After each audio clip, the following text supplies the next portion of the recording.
This is the story of a man who had everything once and then lost it all. In the lonely stretches of the western plains, a heartbroken ranch owner named Ethan has buried himself in work, trying to forget the pain of his past. But when fate pushes him to make one decision, his life begins to change in ways he never imagined. The wind rolled across the endless plains, carried with a dust that clung to every corner of Ethan Cole's ranch. The fences were in need of repair. The barns leaned like tired old men, and the once lively land now stood silent. Ethan stood on the porch, one hand on the railing, the other holding a cup of cold coffee he had forgotten to drink. His eyes, pale blue and tired, scanned the empty yard. Not long ago this ranch had been full of workers, full of life, but not anymore. For years, Ethan had lived alone, letting the ranch crumble around him as he drowned in his own silence. He was not always like this. Once, he was known in the town as a strong, kind man with a smile that made people trust him. That was before everything fell apart. It had been 3 years since his wife, Clara, died during childbirth. The child had not survived either. That day, everything inside Ethan died too. He buried them both under a lone tree on the hill. And from that moment on, the man who returned to the ranch was no longer the same. At first, the workers stayed out of loyalty, hoping he would recover. But Ethan stopped talking to people. He stopped laughing. He stopped caring. He worked from dawn until nightfall, and he became cold, harsh, and impossible to be around. One by one, the ranch hands left. By the end of last winter, the place was empty except for him and a few stubborn cattle that had survived the harsh season. Now, with summer coming fast, Ethan was faced with a new reality. He could no longer keep the ranch running alone. The fences needed fixing, the horses needed tending, and the work was more than one man could bear. But asking for help was not something Ethan liked. It made him feel weak, and he hated weakness. That morning, after feeding the horses, he finally admitted to himself that he needed another pair of hands. He locked up the barn, mounted his old horse Jasper, and rode out toward the town market. The sun was hot on his neck as he traveled the dusty trail. The small town was as lively as ever when he arrived. Children ran barefoot across the street, women haggled with the shopkeepers, and wagons creaked under heavy loads of grain and supplies. Ethan tied Jasper outside and walked down the main street, keeping his hat low over his eyes. People whispered as he passed by. "There's the coal rancher," someone murmured. "Lost his wife," another voice said softly. "Lives out there like a ghost now." He ignored them. After so many years, their pity no longer cut as deep. At the far end of the market, near the livestock pens, he found a group of men standing around. They were hiring hands, bargaining for workers. A man with a red scarf waved at him. "Cole, didn't think I'd see you here," the man said. "Need some help on that old ranch of yours?" "I need someone who can work hard and keep their mouth shut," Ethan said flatly. The man chuckled. "Don't we all? You're a bit late, though. Not many good workers left this time of year. Maybe you'll find someone desperate enough to take the job." Ethan turned away, scanning the crowd. Among the farmhands and traders, something else caught his eye. Near the corner, where a few poor souls were being auctioned off as cheap labor, a thin, dust-covered girl stood silently. Her clothes were torn, her hands dirty, and she looked like she hadn't eaten properly in days. She was maybe 17 or 18, though her small frame made her seem even younger. Her big brown eyes darted nervously around, and she flinched when anyone came close. Ethan felt an old, unwelcome stir in his chest. Pity. He hadn't felt anything for anyone in years. He told himself to keep walking, that she wasn't his problem. But something about her stopped him. The man in charge of the group shouted, "Who'll take this one? Strong arms, knows how to work." No one answered. People avoided looking at her. After a moment, Ethan stepped forward. "I'll take her," he said. The man looked surprised. "You sure? She's just a servant girl, no experience in ranch work." "I'll teach her," Ethan replied. Coins exchanged hands.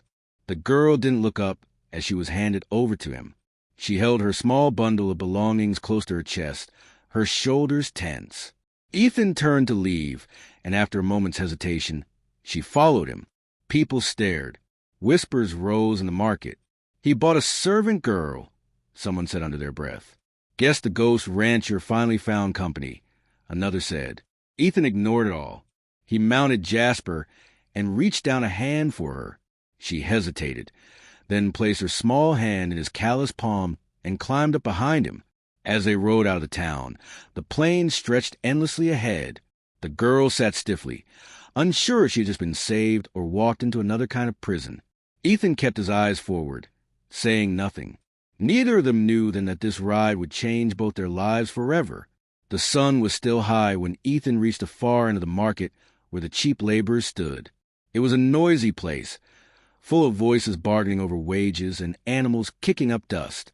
He walked past the rows of men waiting to be hired, most of them strong and rough-looking. None of them met his eye.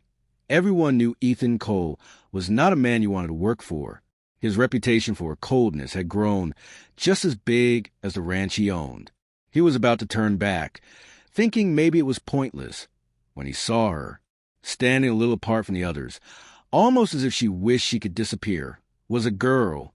She could not have been more than 17 or 18. She was thin, with long dark hair that hung in messy strands over her face. Her dress was worn and torn in places, stained with dirt from too many nights spent on the road.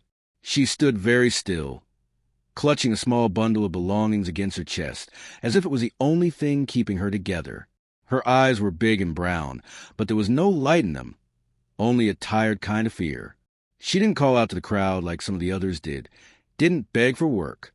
She simply stood there, waiting for someone to decide what to do with her. Ethan stopped. Something in that stillness caught him off guard. For a moment, the noise of the market faded, and all he saw was a girl who had been left with nothing. He told himself he was here for help, not for pity, but he couldn't make himself walk away. The auctioneer, a stout man with a red scarf around his neck, noticed him and came over quickly. "Looking for help, Cole? You came to the right place. Got a few strong hands here." Ethan shook his head slightly, his gaze fixed on the girl. "What about her?" he asked. The man followed his eyes and snorted. "Her? She's not much use. Barely eats, barely talks. Came in from one of the poor villages last week. Can clean, cook, do small chores. Can't handle ranch work, that's for sure." Ethan's expression didn't change. "I'll take her." The man raised his brows. "You sure? She won't last long out there." "I'll take her," Ethan repeated, his tone leaving no room for argument. The man shrugged. "Your money." He counted out the coins Ethan handed him and wrote her name in the book. "Maria," he said, looking at her, "you belong to Mr. Cole now. You do what he says." Maria didn't move. For a moment, Ethan thought she hadn't heard. Then she gave a small nod, clutching her bundle tighter. As Ethan turned to leave, the whispers began. "Did you see that? He bought a girl. Guess the ghost rancher finally found himself some company. She won't last a week out there with him." He ignored them all, pushing through the crowd. Maria followed a step behind him, her bare feet silent on the dusty road. Outside, Jasper was waiting where he'd left him, tied to a post. Ethan mounted easily, then looked down at the girl. She stood there, unsure what to do next, her eyes flicking nervously between him and the horse. "Come on," he said simply, holding out his hand. Maria hesitated, but in the end she placed her small hand in his. Her fingers were cold, bony under the dirt. He pulled her up behind him, and she gripped the saddle with both hands, careful not to touch him. They rode out of the town without speaking. The sound of hooves striking the hard earth filled the heavy silence between them. Every now and then, Ethan could feel how stiffly she sat, as if she was holding her breath the entire time. After a while, he glanced back at her over his shoulder. "What's your name?" She blinked, startled by the question. "Maria," she said quietly, her voice hoarse, as if she wasn't used to speaking. "Maria," he repeated, then faced forward again. That was the last word spoken for miles. The road stretched on, golden fields on either side, and mountains faint in the distance. Ethan kept his eyes on the horizon. He wasn't sure why he had chosen her. Maybe it was because she looked like she had nowhere else to go, just like him. Or maybe it was because, for the first time in years, he felt something, however small, and he didn't know what to do with it. By the time they reached the ranch, the sun was sinking low, painting the sky in streaks of orange and purple. Maria climbed down slowly, looking around the empty land. It wasn't much, but to her, it must have seemed bigger than anything she had ever known. "You'll start tomorrow," Ethan said as he tied Jasper. "There's an empty room in the back of the house. You can stay there. I don't care what you've been through before, but here you'll work hard, understand?" Maria nodded again. She followed him to the house, stepping carefully, almost timidly, like someone walking into another world. As the door closed behind them, the last light of the sun faded from the ranch. Neither of them knew it yet, but that day marked the beginning of a story that would change them both forever. Maria's first morning at the ranch began with silence. No roosters crowing, no chatter workers, no sound of family. Only the whistle of the dry wind and the creak of the wooden house as it settled in the heat. She woke up in a small, plain room at the back of the ranch house. There was a narrow bed, a rough blanket, and a window that looked out over the empty plains. For a moment she stayed still, unsure if yesterday had been a dream, but the soreness in her feet reminded her that it was when she opened the door and stepped into the hallway. The place felt strange. The house was too big for one man to live in. Dust clung to the corners. The air smelled faintly of old wood and horses, and every step she took echoed like she was trespassing in a place that didn't want her. In the kitchen, she found Ethan already awake, sitting at the table with a mug of black coffee. He looked up when she entered, his eyes cold and unreadable. "You start with the barn," he said, his voice flat. "Feed the horses, clean the stalls. After that, water the garden. I don't want to hear a word unless it's important." Maria nodded silently, keeping her gaze low. "And one more thing," he added, "you stay away from my study, and you don't go near the hill. That's my business, not yours. Understood?" "Yes," she whispered. That was the first set of rules, and over the next few days, more would follow. He wanted her to keep her distance, to work hard, and to stay invisible.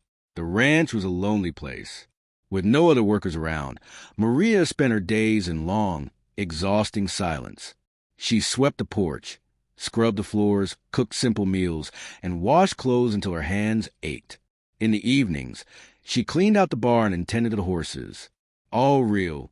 At first, Ethan barely spoke to her. He spent his time repairing fences or riding across the land. And when he was in the house, he preferred to be left alone. But Maria noticed that he watched her quietly, as if trying to figure out who she was. The animals were different. They did not care where she came from or why she was there. The horses, with their big, patient eyes, became the first living things she felt safe around. When no one was watching, she would stand close to them, stroke their necks, and talk to them in a soft voice. The oldest horse, a gray mare named Willow, began to nudge her gently whenever she came near, as if sensing the kindness in her. It was in the barn that Maria found a strange kind of peace. She liked the smell of hay, the warmth of the animals, and the steady rhythm of their breathing. Sometimes, after a long day of chores, she would sit on a bale of hay and rest for a few minutes, letting her thoughts drift. Little by little, she began to learn the rhythm of life on the ranch. She rose before the sun, worked until her arms were sore, and went to bed when the stars came out. It was hard work, but it was better than the life she had left behind. At least here, no one shouted at her, no one struck her, and no one treated her like she was less than human.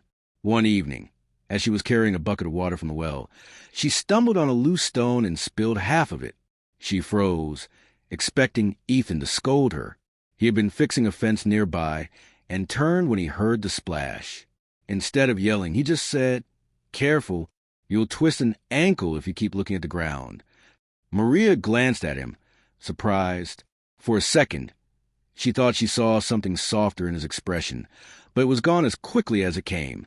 By the end of the first week, the house was cleaner, the animals were fed, and the garden no longer looked abandoned. Ethan noticed a change even though he said nothing.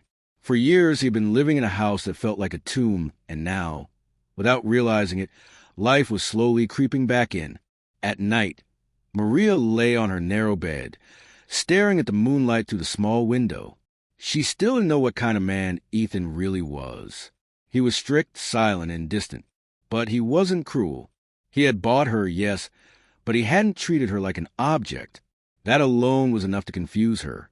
She thought about the hill he had forbidden her to visit. Sometimes from the barn, she could see the outline of a lone tree standing against the sky. She didn't know what was up there, but the way he guarded it made her think it must be important. For Ethan, the days were changing too. At first, he had told himself he had bought Maria only for the work, that he didn't care who she was. But as he watched her quietly go about her tasks, something inside him began to shift. She never complained, never asked for anything, and never tried to talk more than she needed to. There was a kind of strength in her silence that he recognized all too well. By the time the second week ended, he had to admit she was different from what he expected. She wasn't a burden. She was making the place livable again. Still, he kept his distance. That night, as the wind swept across the ranch, the two of them sat in different parts of the house, alone but no longer entirely isolated.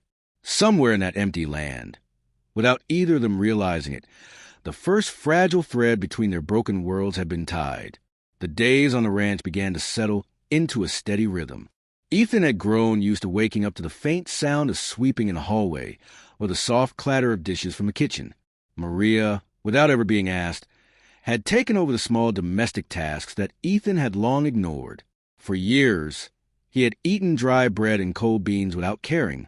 But now, each evening, a simple warm meal appeared on the table. At first, he said nothing. He would sit down silently, eat, and leave. Yet every time he glanced at the plate, he noticed the care with which it had been prepared. She used what little the ranch pantry offered, and somehow made it better than he remembered food could taste.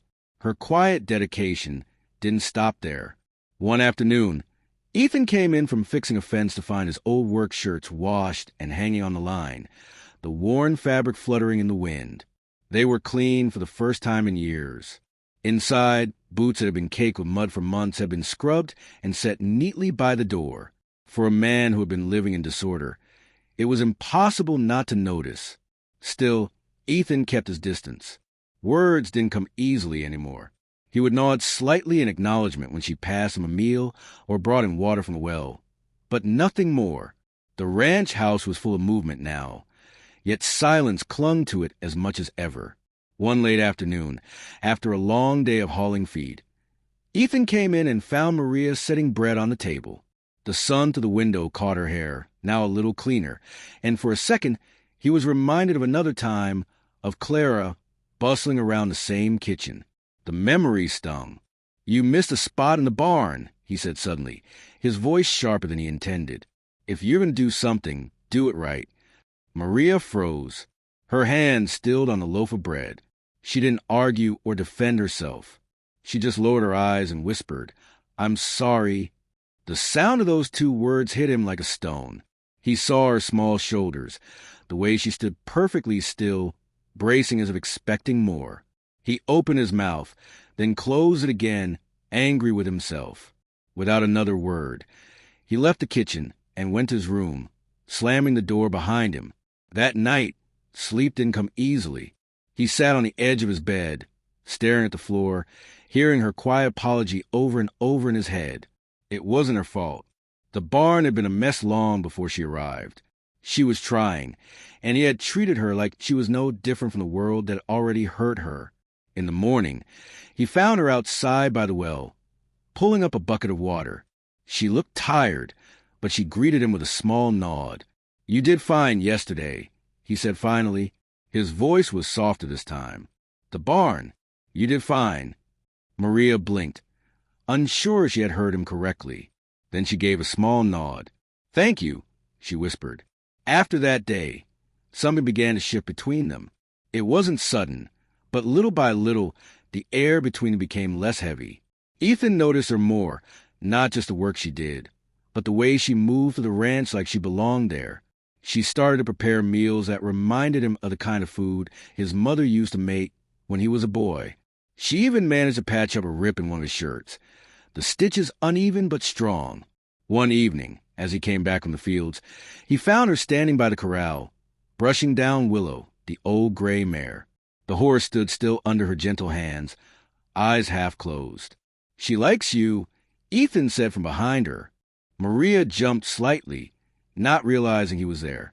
She turned and looked at him, unsure how to respond.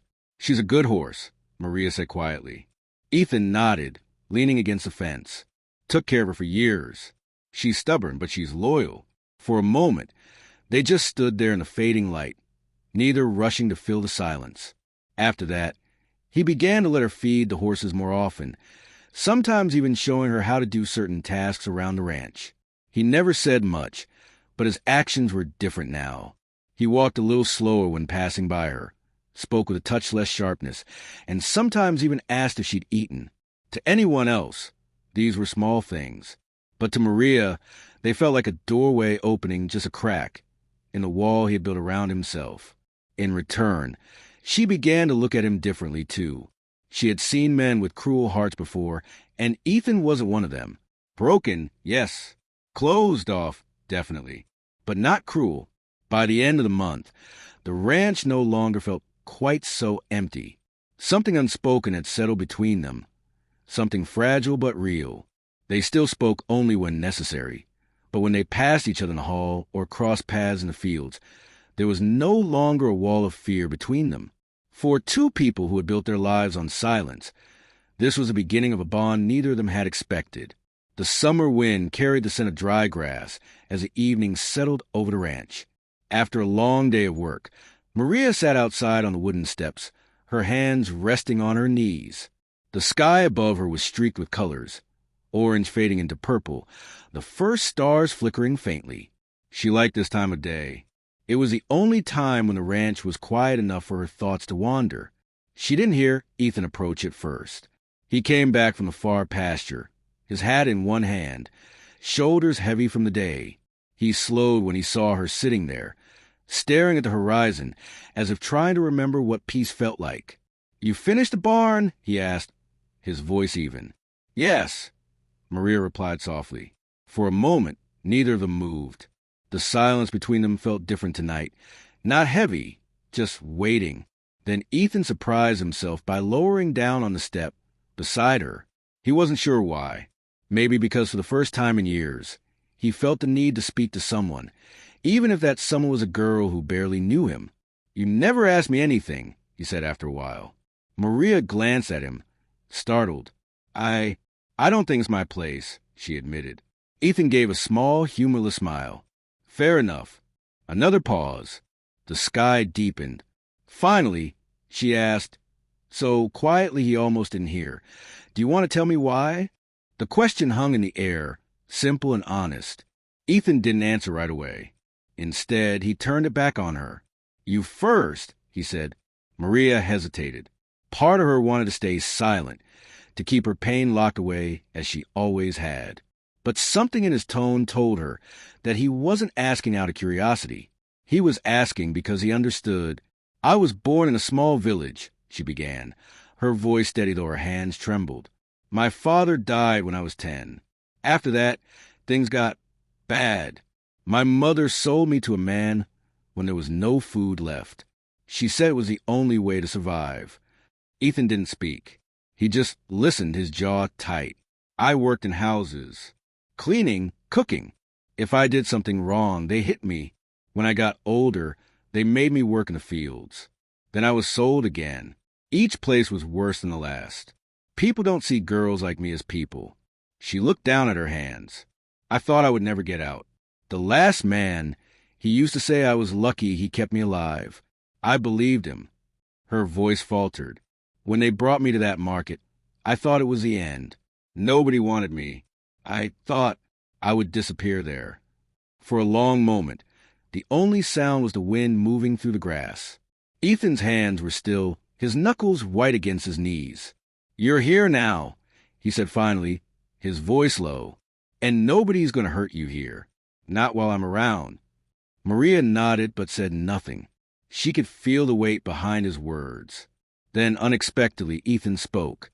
"You asked why I'm like this." She turned toward him, waiting. "I had a wife," he said. The words felt heavy, dragged out of a part of himself he had kept buried. "Clara, she was everything good in this world. We built this ranch together, planned a family, and then, the day our child was supposed to be born, I lost them both. The doctor said there was nothing he could do. Just like that, they were gone." Maria's breath caught. "I buried them on the hill," Ethan continued, his voice rough. "After that, I didn't see the point in anything. I worked because I didn't know what else to do. The people I had here, they left. I didn't blame them. Who wants to be around a man who's already half dead?" For a moment, he stared at the ground, as if seeing it all over again. "That's why I told you to stay away from the hill. It's where I talked to her. It's the only place that still matters to me." Maria didn't know what to say. She had never heard a man speak so openly about pain before. "I know what it's like," she said softly, "to lose everything, to feel like you're alone in the world. But sometimes, even broken things can start again." Ethan turned his head toward her. In her eyes, he didn't see pity. He saw understanding, the kind that comes from someone who has been through the same fire. For the first time in years, something inside Ethan loosened. It wasn't forgiveness, and it wasn't healing. Not yet, but it was a beginning. They sat together in silence as the stars brightened above them. The distance between them, built from years of loss and walls of fear, began to shrink that night. It wasn't much, just a fragile thread. But for two people who thought their hearts were beyond repair, it was enough to remind them that maybe, just maybe, there was still a little hope left. The heat came early that summer. By late June, the earth had already begun to crack, and the once green pastures around the ranch turned a dull, lifeless brown. Day after day, Ethan watched the sky, hoping for clouds, but none came. The sun beat down mercilessly, and the dry wind carried only dust. Maria noticed the change, too. The horses grew restless. The ground hardened under their hooves, and the small stream that ran near the ranch began to shrink until it was no more than a thin ribbon of muddy water. Every trip to the well felt heavier, as though the land itself was warning them of harder days ahead.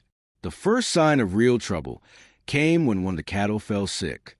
Ethan found the animal lying weak in the field, sides heaving as it struggled to breathe.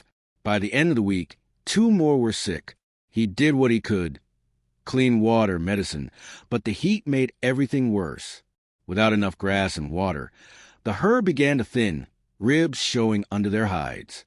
In town, word of the drought spread quickly, and with that word came gossip.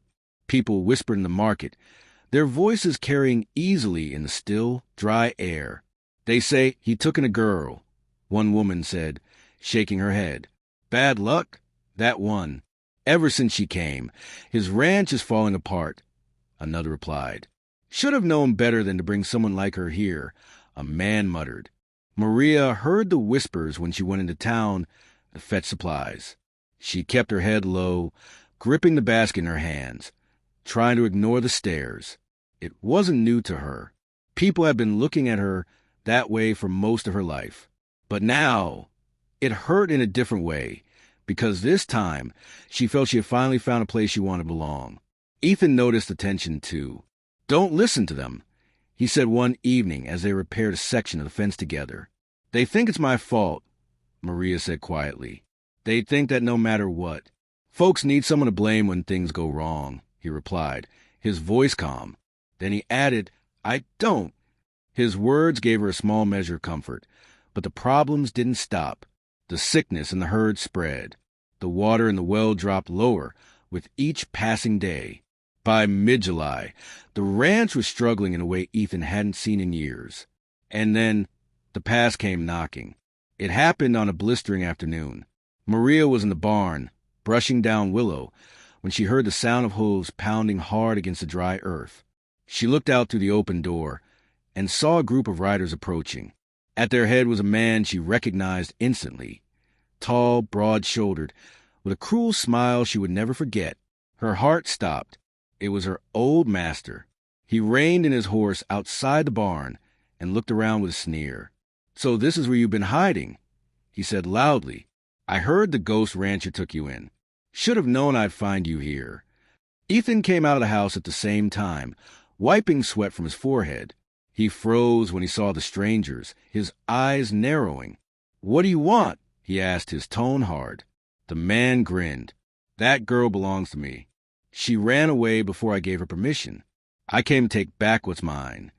"She doesn't belong to anyone," Ethan said flatly. "She was sold to me. I've got papers.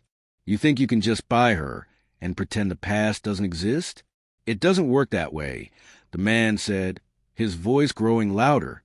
Maria stepped out of the barn, trembling. "I didn't run," she said. "They brought me to the market. You sold me." "You shut your mouth," he snapped. "I made you what you are. You think you can just leave?" Ethan moved, putting himself between Maria and the rider. "You heard her. You sold her. She's not yours. Now get off my land before I make you regret coming here." The man laughed, but there was no humor in it. "You think you can threaten me? With half your cattle dying and no water left, you won't last a season. When this place falls apart, I'll be back. And next time I won't ask." With that, he turned his horse and rode off, his men following. Dust rose behind them as they disappeared into the horizon, leaving the ranch silent again. Maria stood frozen, her hands shaking so badly she could barely hold a brush. She had known this might happen one day. But seeing him again, hearing his voice, it was like all the air had been sucked out of her lungs. Ethan turned to her. "You're safe here," he said firmly. "I don't care who comes looking. You're not going anywhere." Tears burned her eyes, but she nodded. In that moment, she believed him. That night, as the dry wind howled across the empty plains, Ethan sat by the window, staring into the dark. The drought was getting worse. The herd was sick, and now trouble from the past had come looking for Maria. He knew this was only the beginning. The days after the riders came were tense. The drought still burned the land, but it was a memory of that cruel voice that weighed most heavily on Maria. She tried to keep working, tried to hide the fear in her chest, but every time the wind carried the sound of hooves in the distance, her heart raced. Ethan noticed. He said nothing, but his watchfulness increased. He kept his rifle closer to the door, made sure the gates of the ranch were locked each night, and often rode the boundary of the property at sunset. The ranch had always been lonely, but now it felt like a fortress under siege. One evening, just as the light began to fade and the sky turned the color of burnt copper, the threat arrived. This time there was no warning. Maria was bringing a bucket of water from the well when the same riders came thundering in from the east. "Maria!" a voice barked. She froze, the bucket slipping from her hands, water splashing across the dry dirt. Her old master swung down from his horse, boots crunching on the ground as he strode toward her. "I told you I'd be back," he snarled. "You think you can hide behind that rancher? You belong to me." Before she could move, he grabbed her arm. She cried out and tried to pull away, but his grip was like iron. "Let her go." The voice came from behind, low and sharp. Ethan was walking toward them from the barn, a hammer still in his hand from repairing a fence. His face was calm, but his eyes were blazing. "This has nothing to do with you, Cole," the man said, tightening his hold on Maria. "She's mine. I've got the right to take her." "You sold that right," Ethan replied, his voice like steel. "And even if you hadn't, I wouldn't let you take one step off this land with her." The man sneered. "You think you can stop me? You've got no men, no help. You're finished out here. Might as well hand her over and save yourself the trouble." Ethan took a step closer, the hammer hanging at his side. "You listen to me," he said, his voice dropping lower. "This ranch may be empty, but I'm still here, and I will not let you or anyone lay a hand on her. You want her, you'll have to go through me." Maria stood frozen, her breath coming fast. She had seen men fight over property before, but never like this. There was something in Ethan's voice she had never heard before. Not just anger, but something deeper. The man laughed, a cruel, hollow sound. "Why are you defending her? You think she cares about you? She's nothing. She'll ruin you just like she ruined everyone else." "Enough," Ethan said, and for the first time in years, there was no coldness in his tone, only pure certainty. Maria has done nothing but work hard since she came here. She's given life back to this place when I'd already given up on it. If she leaves, this ranch is nothing but an empty grave. So no, you don't get to take her. The word stopped Maria's breath. She had never heard anyone speak for her like that. The rider's grip on her tightened. Big words, Cole. Let's see if you can back them up. Ethan's gaze didn't waver. Slowly, deliberately, he raised a hammer and stepped forward. I said, let her go. Something in Ethan's eyes made the man hesitate. It wasn't a bluff. He could see it. This was a man with nothing left to lose except the one thing standing beside him. For a moment, there was silence. Only the sound of the dry wind moving across the plain. Then the man shoved Maria away roughly and spat on the ground. This isn't over, he growled. Next time, I'm coming back with more men, and then we'll see how far you get. He mounted his horse and rode off, his men following, leaving a trail of dust in their wake. Maria fell to her knees, shaken. Ethan dropped the hammer and knelt beside her. You okay? He asked, his voice softer now. She nodded, though tears burned in her eyes. You didn't have to do that, she whispered. Yes, I did, he said firmly. You don't understand, Maria. Before you came here, this place was just walls and dust. I was alive, but I wasn't living. And now, he stopped himself, shaking his head. Now I know what it would mean to lose you. Maria looked up at him, her breath catching. I won't let anyone take you from here, Ethan said, his hand steady on her shoulder. Not while I'm still breathing. For the first time since she had come to the ranch, Maria saw no distance between them. In that moment, she realized what she meant to him. And deep down, she knew what he had come to mean to her. The wind picked up, carrying away the dust left behind by the riders. The ranch was quiet again, but everything had changed. Ethan had made his choice, and from now on, he would stand by it, no matter the cost. 2 nights after the confrontation, the ranch was cloaked in a strange stillness. The sky was black, no moonlight, only the whisper of the dry wind pushing through brittle grass. Ethan didn't sleep that night. He had a feeling in his bones, a restless heaviness that made him pace from one window to the next, keeping watch on the land. Maria, lying awake in her small room, felt it too. Every creak of the old house made her tense. She couldn't shake the image of the riders, of that cruel man's promise to return. The attack came just before dawn. It began with smoke, thin at first, curling above the far end of the field. Ethan saw it from the porch, and in an instant, the ranch that had been so silent roared to life with chaos. Maria, he shouted, already running toward the barn. Flames licked the dry wooden fences, spreading fast in the wind. It wasn't an accident. Someone had set the fields on fire. Maria ran out terrified, clutching a blanket around her shoulders. The red glow of the fire reflected in her wide eyes. Stay close to the house. Ethan ordered, grabbing a bucket. Don't come near the fire. But Maria didn't listen. Together, they fought to put out, filling buckets from the well and throwing water on the flames. The air filled with heat and smoke, burning their throats. The horses whinnied in panic. Trapped in the barn. I have to get them out. Maria cried, coughing. No, stay back. Ethan shouted, but she was already running inside.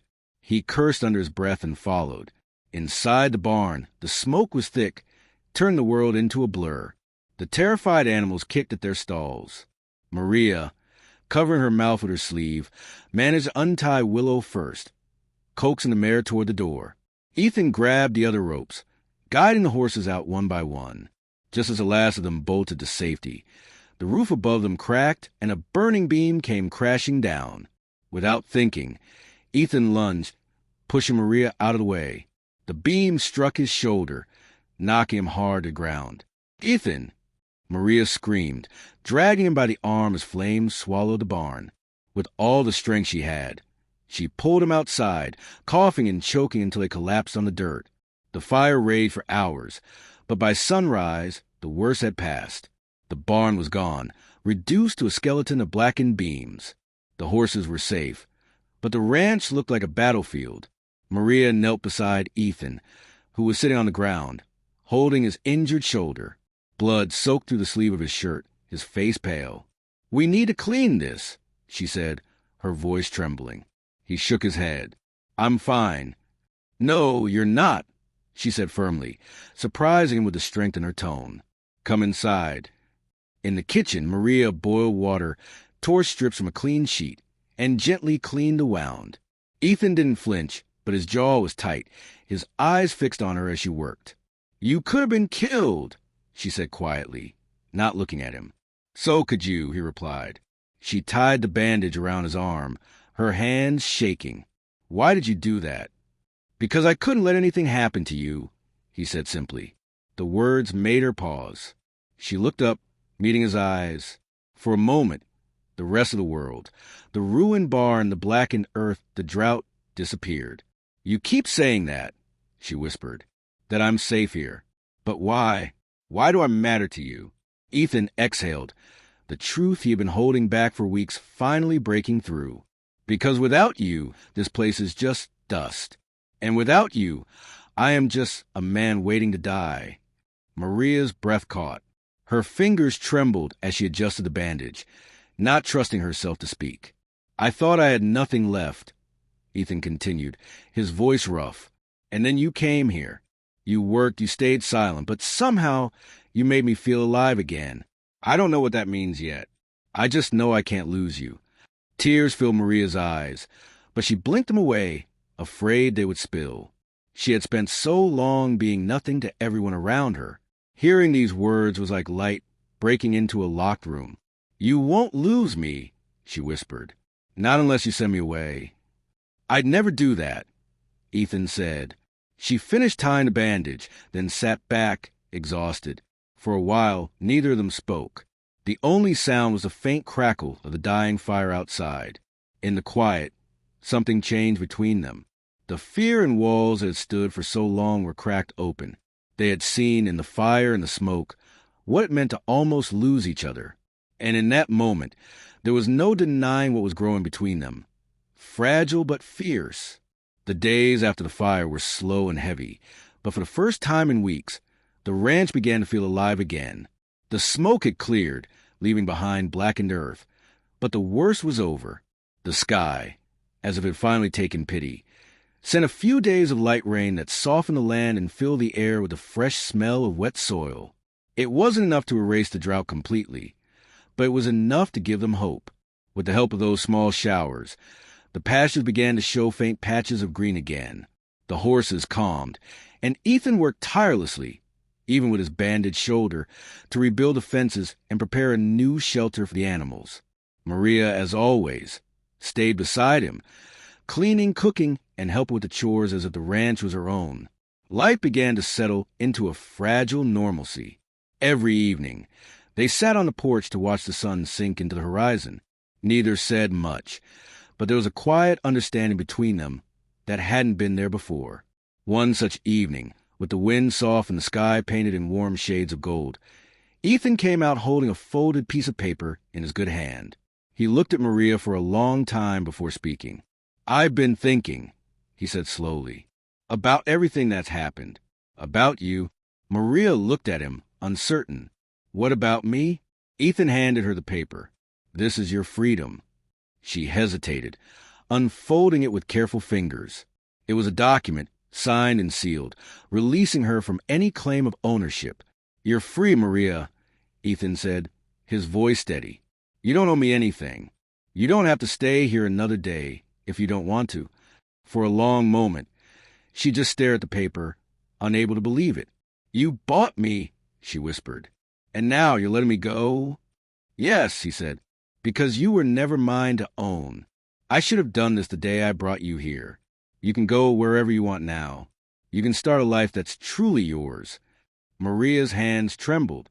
She looked from the paper to Ethan, and for the first time, she saw no walls around him, only honesty. "I don't want to go," she said quietly. He blinked, surprised. "What?" "I don't want to go," she repeated, more firmly this time. "This ranch, this is the first place I've ever felt safe. You're the first person who's ever treated me like I mattered. If freedom means leaving all that behind, I don't want it. My choice is to stay. Ethan's breath caught in his chest. You're sure? Maria nodded. I was never here because I had no choice. Not after everything you did for me. I'm here because I want to be. For a moment, he couldn't speak. He just looked at her, at the determination in her eyes, and something deep inside him softened in a way he hadn't thought possible. He sat down beside her, the paper still in her hands. You know, he said after a moment, his voice low, I thought when I freed you, you'd leave, and I wouldn't blame you. I wanted you to have the chance.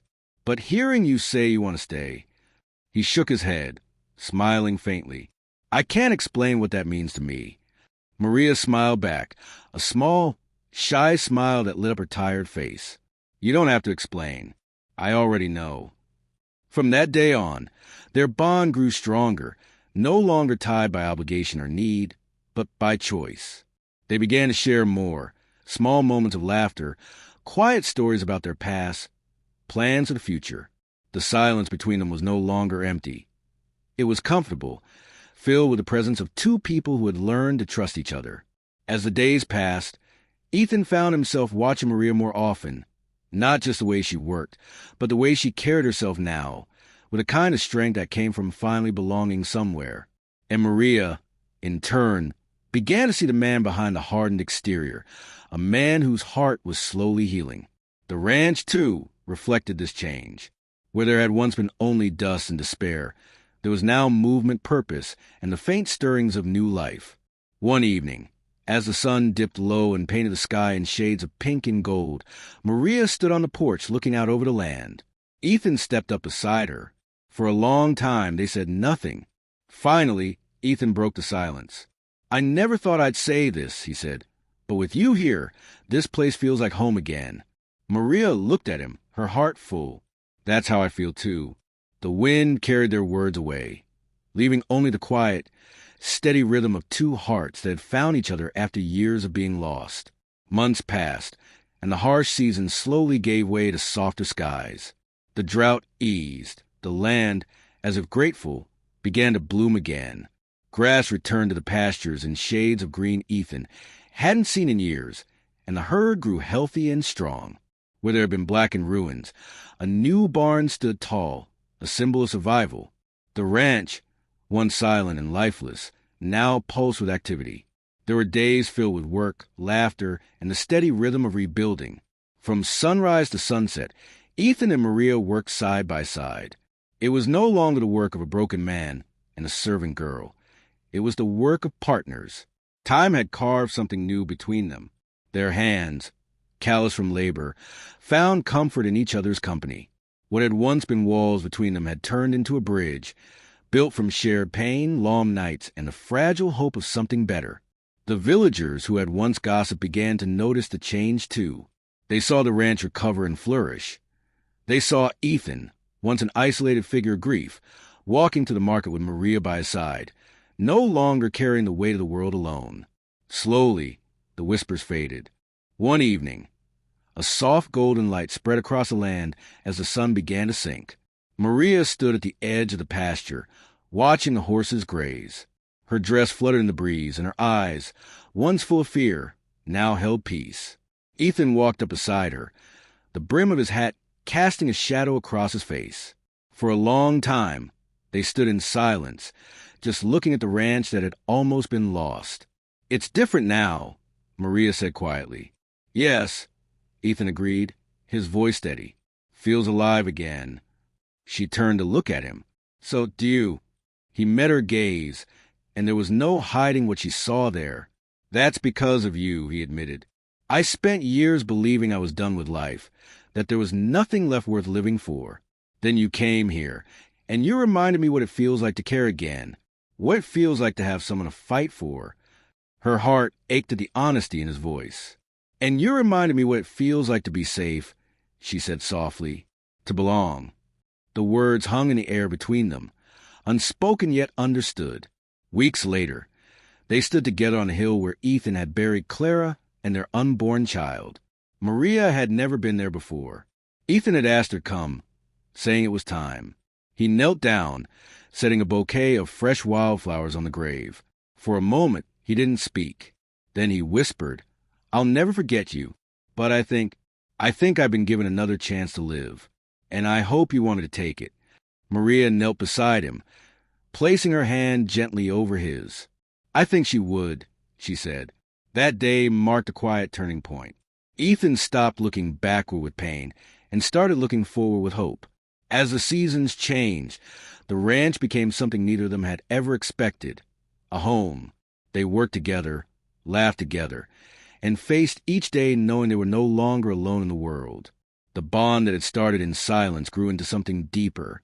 Love, respect, and trust built from everything they had endured. It was not a loud, reckless love, but a steady, unshakable one that came from two people who had lost everything and found each other in the ruins. On another golden evening, as the sky burned with the colors of sunset, Ethan stood behind Maria and wrapped his arm gently around her shoulders. For a man who had once sworn never to feel again, it felt like a miracle. "This place used to be nothing but pain," he said quietly. "Now, every corner of it reminds me of you. You've given me a new beginning." Maria leaned into him, her voice barely a whisper. "You gave me one, too." The horizon stretched wide in front of them, endless and open. Whatever storms might come in the future, they knew they would face them together. The ranch had been reborn, but more importantly, so had they. From pain to love, from loneliness to belonging, their journey had brought them here to this moment. And for the first time in years, both Ethan and Maria truly believed that the future could hold something good.